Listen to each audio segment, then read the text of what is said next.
চলে গেলেন পরমাণু বিজ্ঞানী ও উন্মুক্ত বিশ্ববিদ্যালয়ের প্রতিষ্ঠাতা উপাচার্য অধ্যাপক এম শমশের আলী। শনিবার রাত ২টার দিকে ঢাকার একটি হাসপাতালে চিকিৎসাধীন অবস্থায় মারা যান তিনি। তার মৃত্যুতে শিক্ষাঙ্গনে নেমে এসেছে শোকের ছায়া। শমশের আলীর বড় ছেলে জেহান আলী জানান, বাদ জোহর ধানমন্ডির ৭ নম্বর রোডের বায়তুল আমান মসজিদে তার জানাজা অনুষ্ঠিত হবে।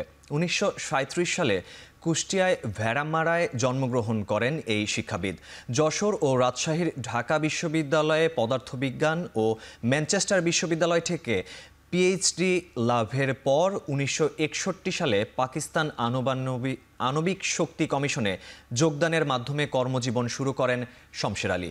১৯৯২ থেকে ১৯৯৬ সাল পর্যন্ত বাংলাদেশ উন্মুক্ত বিশ্ববিদ্যালয়ের প্রতিষ্ঠাতা উপাচার্য হিসেবে দায়িত্ব পালন করেন। নিউক্লিয়ার ফিজিক্সে অবদানের জন্য ঢাকা বিশ্ববিদ্যালয়ের হরিপ্রসন্ন রায় স্বর্ণপদক, বাংলাদেশ বিজ্ঞান একাডেমি স্বর্ণপদক সহ একাধিক জাতীয় ও আন্তর্জাতিক নানা পুরস্কার ও সম্মাননা পেয়েছেন গুণী এই শিক্ষাবিদ।